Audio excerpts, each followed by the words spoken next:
Challenger 2 tanks about to leave the NATO forward holding base at Sennelager in Germany, off to Poland in one of the largest British Army deployments since the Cold War. 72 Challenger 2s and 8,000 troops are operating from Finland to North Macedonia. In Poland, 1,000 British soldiers are joining the US-led Defender Europe exercise. Getting heavy armour from Sennelager to Poland is a UK theatre enabling group. Training now set against the backdrop of Russia's war in Ukraine. Defender happens every year, and we've been planning it within the brigade for probably 6 months now, actually. But this year in particular, it's slightly more focusing because we're acutely aware of activity happening in Eastern Europe, and for soldiers and officers and the command team, it really focuses the mind and just sort of turns our attention towards the reason we're doing it. Tank transporters from the UK and from another German base have joined forces in Sennelager. But for Exercise Defender, they're driving to Poland empty. They're to collect more British armour arriving by sea at the port of Gdansk. Eventual destination, the Polish training ground of the King's Royal Hussars Battlegroup.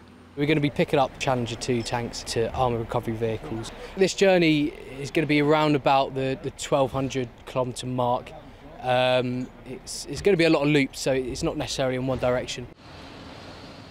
Traditionally, the Royal Logistic Corps are the Army's road move specialists, but the theatre enabling group is led by Royal Electrical and Mechanical Engineers. 5 Force Support Battalion REME from Lynham in Wiltshire, to be precise. They're also part of 104 Theatre Sustainment Brigade, where different units are expected to lead logistic missions. It's very different to what we're used to, especially in battalion, but having the experts and everyone here to do their job, it's worked really, really well, and it's sort of you fall back on that traditional training of being a leader. But any logistic operation, like deploying to Poland, still relies on REME mechanical skills.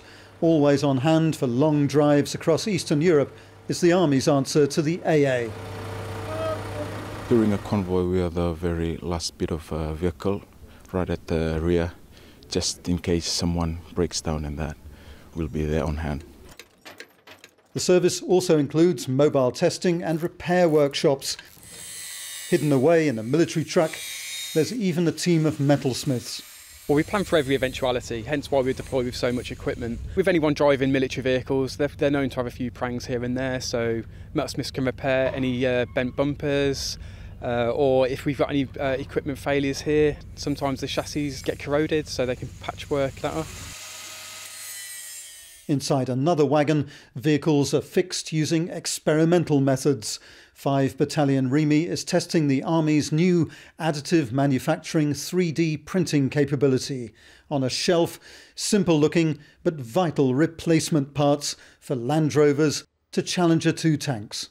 We can pretty much produce anything in here. It doesn't have to be metal, even if the original was made of metal. The polymers have strength capability. We're going to have it produced within 24 to 48 hours, whereas supply chain back to the UK could be 2 to 3 weeks.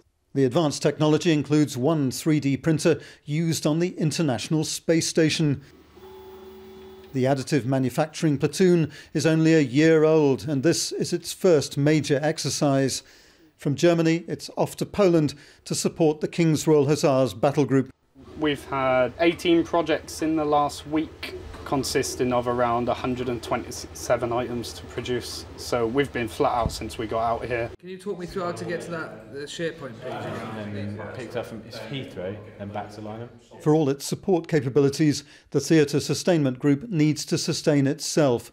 Military exercises mimic unpredictable missions where personnel are continually moving. For caterers at the group's Sennelager headquarters, knowing how many to cook for is a big challenge. Yesterday we were only feeding like 240. Only this morning I know that there's another 25 people turning up. The number is always up and down, and then we get a very short notice sometimes, and we have to be very flexible as well. An outbreak of African swine fever in Germany has added an extra dimension to the exercise. The disease is harmless to humans but can kill pigs. To prevent it spreading to Poland, vehicles leaving Sennelager have to be disinfected. Today we are bio-washed 170 vehicles totally, and it's a tough work today.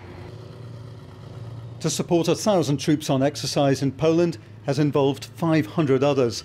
Theatre enabling group personnel deployed in Poland, Denmark and Germany. What's also called the TEG, first deployed to continental Europe in early March. It doesn't expect to complete its mission before late June. It's a long deployment for the TEG, less so for the exercising troops, but for the enablers it's a really long deployment. Rob Olver, Forces News, Sennelager in Germany. If you enjoyed this video, don't forget to like and subscribe.